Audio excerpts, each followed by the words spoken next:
While retirement is generally seen as a time of relaxation and self-focus, God calls us to love, serve, and help others for a lifetime. He has been preparing us for this retirement season, literally our entire lives. In retirement, countless Christians enter a state of spiritual dormancy, not knowing how they are called to have an impact for God's kingdom. The Retirement Reformation seeks to encourage and empower the 50 million Christians approaching or in retirement to embrace the calling God has been preparing in them. When the world says it's time to stop, you can begin to have your greatest impact. Welcome to iRetire4Him, the mouthpiece of the Retirement Reformation, where our goal is to journey from retirement to reformation so you can say, I retire for Him. Reaching out to the 50 million Christ followers in America who are already on their way to approaching retirement. You've tuned into iRetire4Him, the mouthpiece of the Retirement Reformation. I'm your host, Jim Brangenberg, and of course, I'm joined today by Bruinsma, the founder of the Retirement Reformation. Check us out online, retirementreformation.org, or in the App Store, Retirement Reformation. In his book, Moving Forward, Bruce Bruinsma he titles it this way, Putting Your Future Funded Ministry into Motion. And if you've missed our podcast in the past, your future funded ministry is all the preparing you've done for your future financially to fund the ministry you get to do in retirement without the fetters of a daily job. Bruce unpackages and simplifies these key components preparing for our future funded ministry in his book, Moving Forward. And he's helping redefine what retirement can be.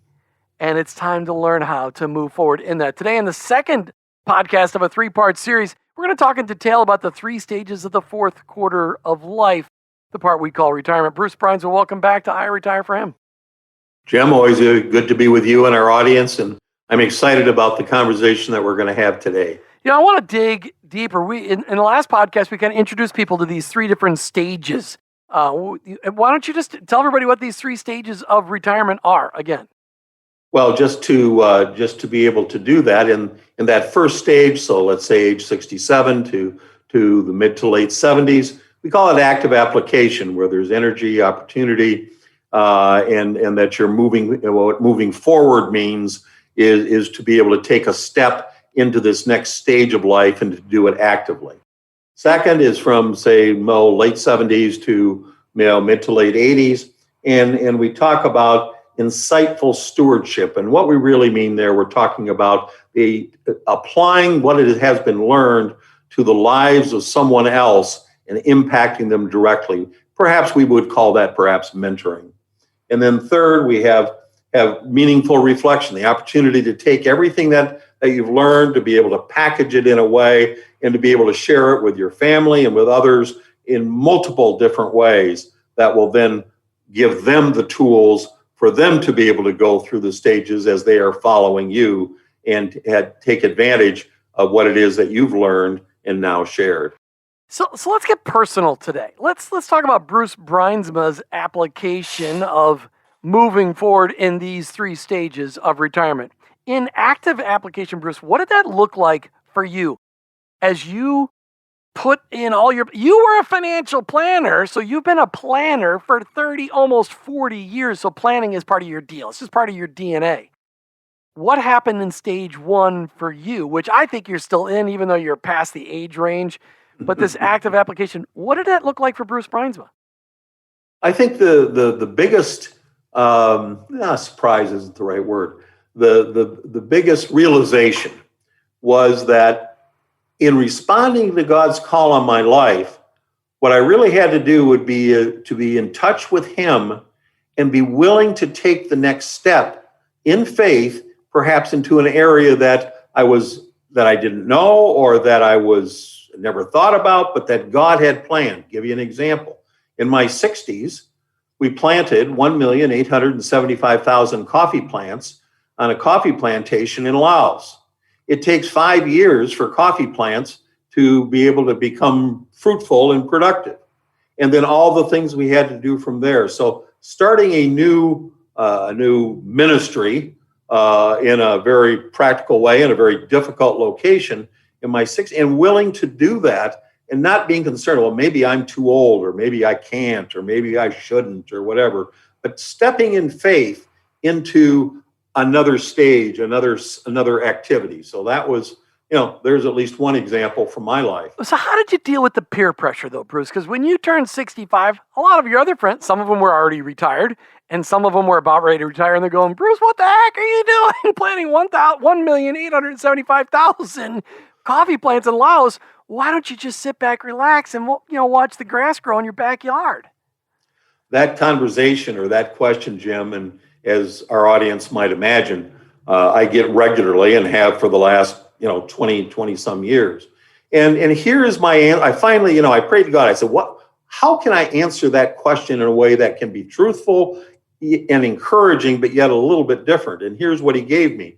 So when someone says, Bruce, when are you going to retire? And what they mean is, when are you going to stop doing stuff? And my answer is, I am. I'm doing exactly what God wants me to do, where he wants me to do it, with whom he wants me to do it, and to the best of my ability, how he wants me to do it. I am retired. So, isn't that part of that conversation about the fact that people they feel guilty because you're still doing stuff and they're, watching TV all day? Is there some of that? I'm sure there is. And in fact, I hope there is, because whatever the motivation it takes to get off the couch and to be able to step by faith into what God has for you, it will take them from that couch potato into a person that has a gleam in their eye, that finds joy that they're able to express, that finds meaning in their lives and its application to others, and allows them to model what that looks like for someone else who's sitting on the couch, that together we need to get them up and moving forward also. And what are some of the questions that people tend to ask, or problems that they face during this active application? I think one of them that I could think of is what do I do with my time? Because as we've said so many times on the show, people know what they're retiring from. Very rarely do they know what we're retiring to. And they're like, what am I going to do? I have 10 hours a day that I never had before. Well, first of all, just the activities of daily living will take part of that. Secondly, the adjustment that it takes if your spouse is still alive and you're with. So there's an adjustment time that it takes to be able to live together with someone in a new relationship, a relationship that isn't time bounded. The opportunity for the conversations and the exploration of, what shall we do? And then the easy answer is to look for leisure activities, and then try to tell yourself that they have meaning. Now, don't misunderstand me. Leisure activities have value. It's important. Judy and I get up at 4:48 on 5 days a week. We head for the gym and we work out together. It's been an important part of our relationship during these years, as well as, maintaining health. And so you're looking for whatever those things are. That doesn't answer the question, however, of what does God have in mind for you to apply within your world. And so the opportunity to look up, look out, and explore, whether it's widows, whether it's orphans, whether it's whatever it may be, to take a step towards providing meaningful input into someone else's life. So many great questions, so much opportunity during this active application. Really, during all of retirement, there's so much opportunity. We just want to encourage you to check us out online for more resources. Retirementreformation.org, retirementreformation.org, and check out the book that we're talking about today, Moving Forward. Get a copy today. Get a copy of the whole series, Finding Freedom, Moving Forward, and Charting Your Course. And the fourth book, Bruce, is called? It's going to be Fruitful. And that one's going to come out sometime early in 2022. You're listening to iRetire4Him. We'll be right back. The Retirement Reformation wants to come alongside you as you navigate in each stage of your retirement. Our online resources include our blog, our downloadable books, and life planning studies, as well as membership and coaching options. Go to retirementreformation.org and use these resources to begin the transformation of your retirement. Journey from retirement to reformation, so you can say, I retire for Him. That's retirementreformation.org. Now, back to the show. Hey, welcome back to I Retire for Him, the mouthpiece for the Retirement Reformation. Bruce Bruinsma, during every second segment of every podcast, you always bring on a special guest to share their story and have a conversation. Who do you have for us today? Well, I've got a special person with us today, and let me just set the stage for that. Last summer, I was visiting Grand Rapids, Michigan, and went with my cousin to attend the service at their church at Calvary. And Tom Olsson was delivering the message on that day. And as I sat in the second row and listened to what he was talking about and what God was prompting him to do, I just felt that he was not only talking to me, but that his messages were one that our audience needs to hear, because he was talking about anxiety. And we know that anxiety and loneliness is one of the biggest issues that for older people dealing with across the country. So Tom, welcome. Thank you for joining us. I appreciate it. Thank you very much, Bruce. I'm glad to be here today. So tell us just a little bit about your background, your role, how God put you in the position to then be able to share that message that you shared that Sunday morning. You bet. Yeah, I've been at Calvary Church on staff for about 15 and a half years. Prior to that, I practiced law and attended Calvary Church. But there's quite a God story in that, and His calling me kind of out of the marketplace and into full-time vocational ministry. And as I said, I've been here 15 and a half years, and it's been a real blessing for me to be able to serve God in this way. So what was it in the sequence of messages that you were presenting that pre-positioned the conversation about anxiety? And as you think back on your preparation for that message, can you just kind of share the context for how that came about and how you were able to share that wisdom? Yeah, I would love to. Typically, we pick a book of the Bible. We believe the Lord leads us to a book of the Bible, and we go through the book of the Bible from beginning to end. So God led us to the book of Philippians, and we started in the middle of May of last year, and we just addressed passage after passage. And when you come to Philippians chapter 4, you come to this this kind of familiar passage, if you will, on anxiety and experiencing God's peace. And it was personal for me because I have family members that have experienced anxiety. I personally, in my life, have had periods of time where I have experienced anxiety. And in these verses in Philippians 4, God gives us this great prescription for peace. Well,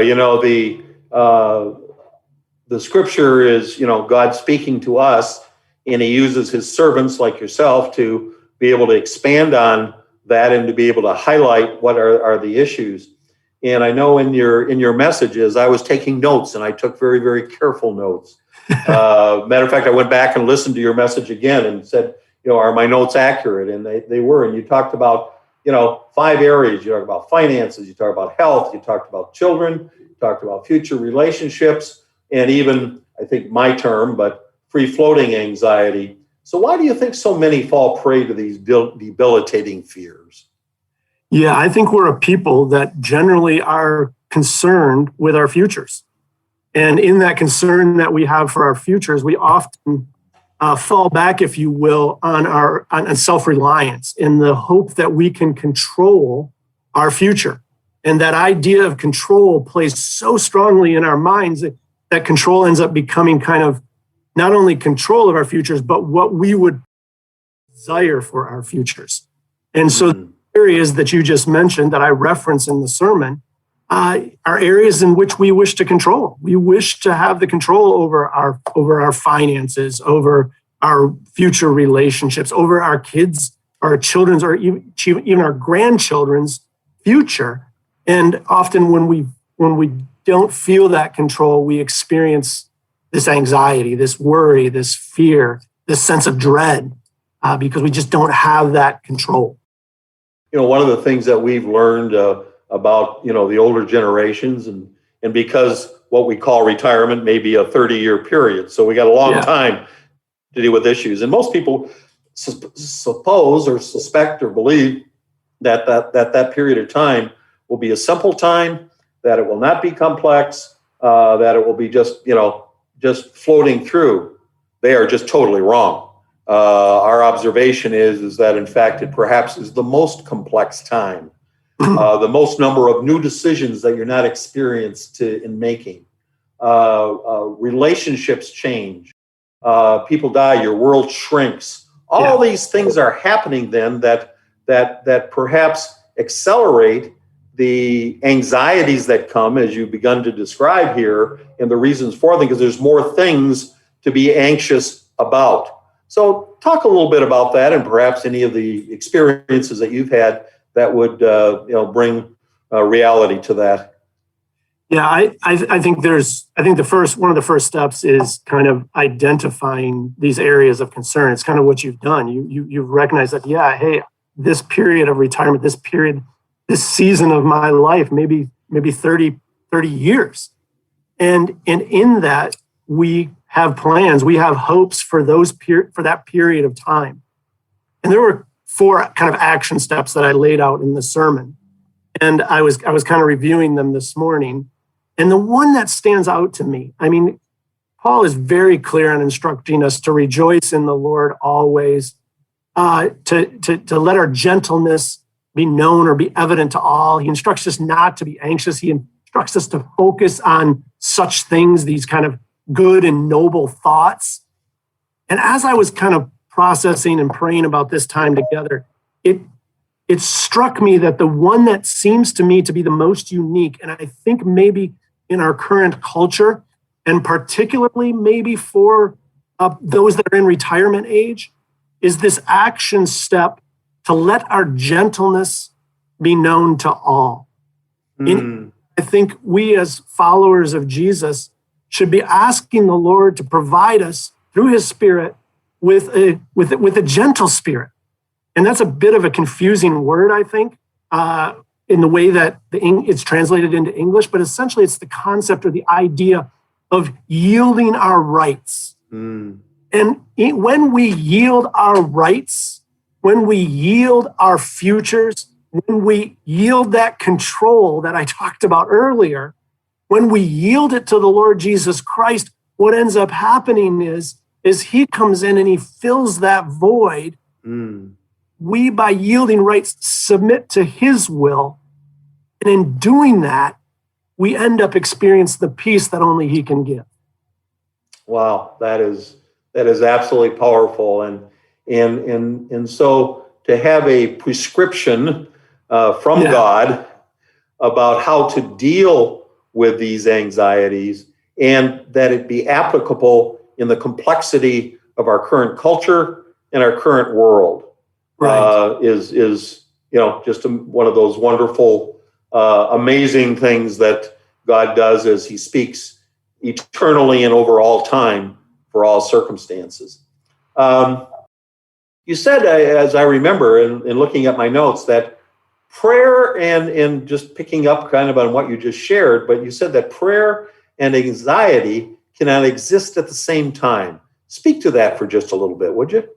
Yeah, I would love to. You mentioned our current culture, our current situation, and I don't know that there's much new under the sun, but we live in a world where we look all around us, and in the general population, and even unfortunately among Christians, we're people who are prone to fight for our rights, to fight for what we think we deserve, or to fight for what we think we should have, generally just to fight for our rights. And when you pursue a gentle spirit, when you yield those rights and allow the Lord to work and trust in his sovereignty and his control of your life, good things happen, peace results. Well, what happens is when we pray, it's an action that demonstrates that we are actually yielding our rights to God. We're acknowledging in our communication with him that he is Lord, that he is the one that calls the shots, that he is the one in whom we can trust. And by doing so, that yielding of rights is, at the very least, a subconscious acknowledgement that God is in control. And it's actually a conscious acknowledgement that God is in control, and that because he's in control and because he is who he says he is, he's going to take care of you. And what prayer does is it continually reminds us of that he's in control and we're not. And the result ends up being peace. But Tom, are you saying that we should just be a doormat? Because, that's people are thinking right now, because if they're thinking like I'm thinking, they're thinking, if I lay down all my rights, then people are going to take advantage of me. So I completely understand, Jim, what you're saying, because I think that is the natural response. But that is typically the natural response of the people who want to fight for their rights. And Jesus is, when we come to faith and trust in Jesus Christ, what we are doing ultimately is we are submitting our will to his will. We are recognizing that we are fallen individuals, that we're broken. We sin, we fall short of God's mark. And Jesus comes in and says, but I love you, and I'm going to forgive you of those sins, and I'm going to have a relationship with you. And I'm going to be your leader and your guide in that relationship. But to make this work, you have to trust me. You have to trust that my decisions are better than your decisions. You have to trust that my will for your life is better than your will for your life. And this is what Jesus, think about this. This is what Jesus does in the Garden of Gethsemane. Right before his crucifixion, Jesus knows he's going to his death. And Jesus makes the statement to God the Father. He says to God the Father, not my will, but your will be done. And he ultimately puts his trust in God the Father. And the result of that, from an earthly perspective, makes no sense. Because the result of Jesus saying, not my will, Lord God, my Father, but your will, is that Jesus ends up on the cross.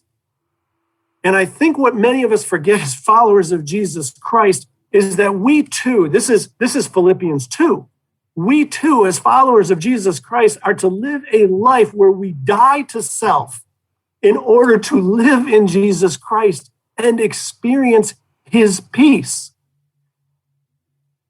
We are on a path of crucifixion ourselves that ends up leading to resurrection and life. We are on the same path as Jesus. And so I recognize that it can be troubling when you say, when I'm saying these types of things, it can be difficult for us to wrap our minds, our hearts around. I personally find difficulty oftentimes in submitting my will to my Heavenly Father, submitting my will to Jesus. But his will is always better. And often that will, as hard as it may sound, it involves trials and sufferings of various kinds, so that we identify with, this is baptism, so that we identify with Christ in his death, so that we can be raised to life through resurrection in Jesus Christ. I think that is so powerful. And the supposition that by turning your rights over leaves you in a position of nothingness is a lie. What it leaves you in is a position of greater strength and direction, where you will find meaning and purpose. Yeah. And so it's counterintuitive, but yes, the action plan is there. And Tom, we use in the Retirement Reformation, we use John 15:16, where Jesus said, you did not choose me, but I chose you. And I chose you, and I prepared you, and I cover you to do what? To bear much fruit that will last. And whatever you ask in my Father's name, we will do. So I think you've spoken to that in a way that gives us an action plan, in a way to think about that, which is really, really powerful. So thank you for being with us today. Thank you for your heart. Thank you for your message, because I know it impacted me, and now I think it's impacted thousands of others. Thank you, Bruce. Thank you, Jim. You're listening to iRetire4Him. We'll be right back. Every iRetire4Him show goes so quickly we don't often get to remind you that there are 2 resources you should be checking out right now. I recommend that you get a copy of the Retirement Reformation book and the iRetire4Him book. Retirement Reformation focuses on the mindset and behavioral changes needed, let's just say paradigm shifting, that is needed to live out your faith in retirement. iRetire4Him is focused on many of the ways you can put your faith into action by investing your life into others in your retirement years. Get both at the Retirement Reformation website in the bookstore, retirementreformation.org. That's retirementreformation.org. Hey, welcome back to iRetire4Him, the mouthpiece for the Retirement Reformation. Please check us out online, retirementreformation.org, retirementreformation.org, or in the App Store. Maybe you got an iPhone? Go to the App Store. You can get all our resources on the App Store on Retirement Reformation. Bruce, we're talking about the 3 stages in retirement that you've described in your book, Moving Forward, putting your future fund and ministry into motion. The first one is active application. The second one is insightful stewardship. Tell me about that stage. Well, in insightful stewardship, and just remember, when we're talking about moving forward, what we're talking about is breaking the laws of inertia. The law of inertia says things at rest tend to stand at rest, and things in motion tend to stay in motion. And so one of the transition issues is if in fact you're not in motion, you will tend to stay at rest. Once you are in motion, then in fact the opportunities will be presented. And so when we're talking about that second stage of insightful stewardship, let's break that apart for just a second.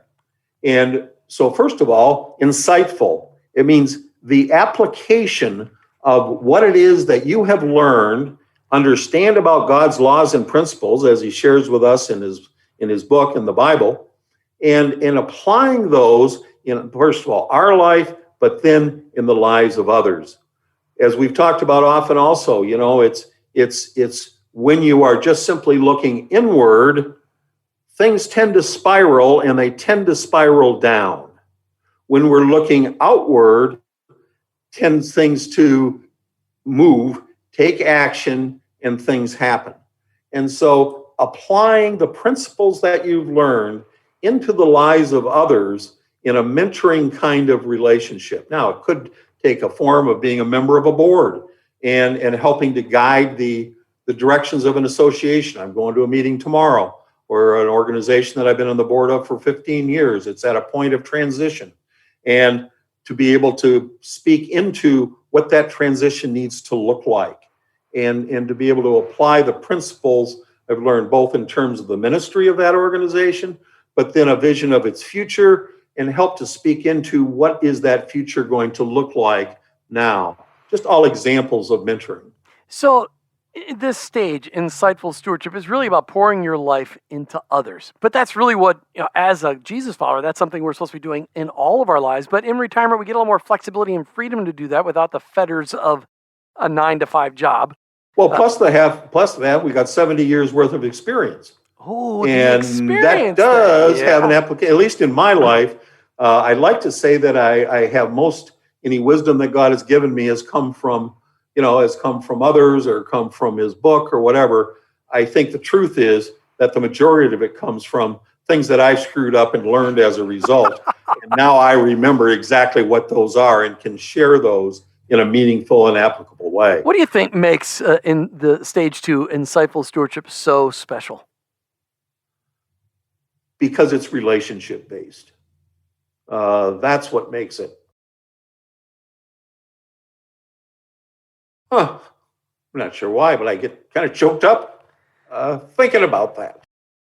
But you're a deep relationship guy, though. You thrive on relationships. That's what brings both information, application, and joy on an ongoing basis. And because in relationship, there's always got to be at least 2 parties.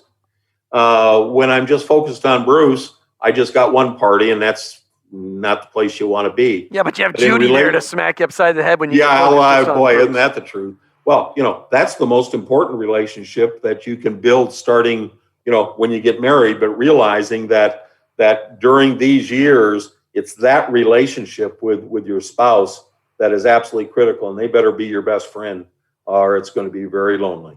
What are some of the questions people find themselves asking when they're in at the stage 2 insightful stewardship? Whether they ask it overtly or it comes out in different ways, but the essence of the question is, does anybody care, and do I really have anything of value to be able to share? Do I fit in? Yeah. Do I fit in? Should I step out and say something, or are they going to think that I'm either self-absorbed or I'm stupid or whatever? And so that hesitancy to engage in deeper relationship, not just surface conversation, but in deeper relationship, is probably the single, as I've observed it, the single biggest roadblock, issue, concern, question that exists in relation to that second stage. Somewhere along in that second stage, physical issues, physical challenges jump in there where we're maybe not as mobile as we used to be. Like Martha and I, we drive everywhere we go. Maybe when I'm in my mid 80s, my kids won't want me driving everywhere I go. We go into stage 3, which is called reflective sharing. Why don't you explain that? Because that's a time of our life where maybe we're not as mobile. It's our late 80s, our 90s, our 100s, where maybe we're not as mobile as we used to be, but yet God has still got something left for us to do. I think that is the most difficult stage for perhaps our audience to connect with.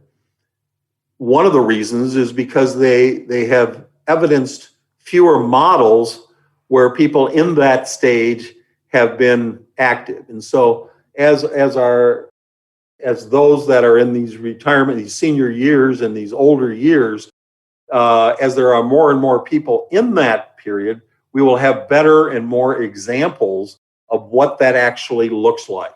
Because you're right, the physically, well, let's talk about, you mentioned, your father-in-law, Ted, and he's in the hospital and he's handing out Bibles all over the place. My friend Peg, who's in her last stages, and she picks up the phone and calls the next person in the phone book and says, I'm praying for you.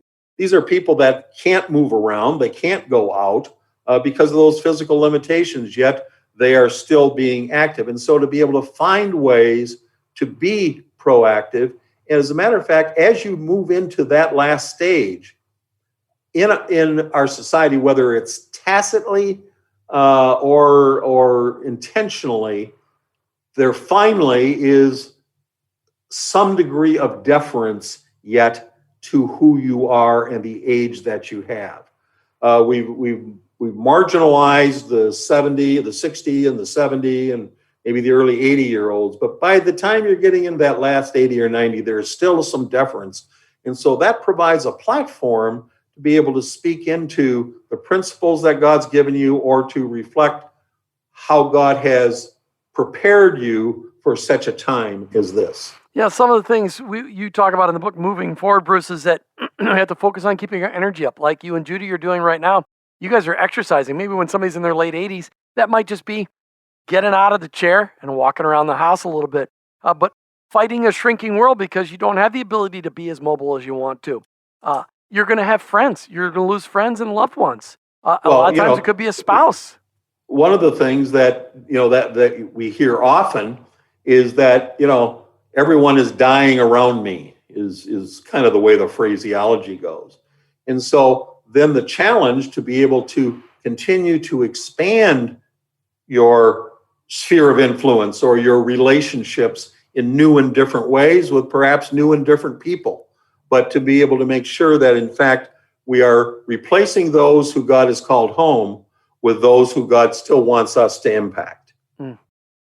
Bruce, not everybody listening to today's podcast has the freedom to be able to use their life to influence others because they're a caregiver.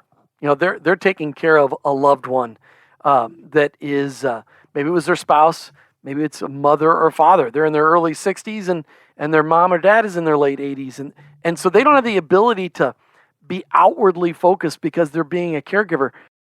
And speak to them, because maybe there's a little frustration there, but speak some encouragement to them today. I will. One of the things that we all realize is that during those years for the person who is being cared for, the caregiver now steps into the complexity of the life of the person that they're caring for. And what I mean is that, we all know that the retirement years are probably the most complex years of our lives. That may be a new thought for some of our listeners. It is not the easiest, the simplest, the smoothest, the least waves in our lives. It is the most complex time. Now, when you're caring for someone, as the caregiver, you step into that complexity for or with them. That complexity has an outward manifestation because you have to interface with doctors and all the different people that they had to deal with before that you now have to deal with. And so I would suggest, even though we think of when you're focused on giving care, that is just inwardly on them. And I would suggest that there's an equal opportunity to be able to reach out. However, that reaching out may look totally different than anything you've ever done before. So be encouraged that you have the opportunity and you are an example, you're a model. And to be able to share about what that means with your kids, with your neighbor, with other people that you come in contact with when you're not giving specifically care there. And I think, Jim, is so wise of you to ask that question, because the opportunity or the tendency to be able to continue to shrink in when in fact God calls us and the opportunities are there, when you think about it, to be able to continue to reach out. Great final thoughts for today. In part 2 of a 3-part series talking about moving forward, putting your future funded ministry into motion. That's a book written by our founder, Bruce Bruinsma. You can get a copy online at retirementreformation.org. You've been listening to iRetire4Him, the mouthpiece of the Retirement Reformation, with your host, Jim Brangenberg, and Bruce Bruinsma, the founder of the Retirement Reformation. We're Christ followers journeying from retirement to reformation so we can ultimately say, I retire for Him. For Him. Thanks for listening to I Retire for Him with your hosts, Jim and Martha Brangenberg, and Retirement Reformation founder, Bruce Bruinsma. I Retire for Him is the mouthpiece of the Retirement Reformation. Most Christians tend to follow the world's pattern of rest and self-pampering during retirement. However, in your retirement, you can be focused on God's unique call to love, serve, and help others. This can be your best season of life if you take advantage of a life's worth of knowledge and experience and combine it with a greater freedom of time and money and invest it all in the generations both preceding and following you. The Retirement Reformation is encouraging Christians to find and follow God's call in all seasons and aspects of life, especially in retirement. Take time to sign the manifesto at retirementreformation.org and explore the wealth of resources available on our site. Join this movement of God and journey from retirement to reformation so you can say, I retire for Him. Go to retirementreformation.org.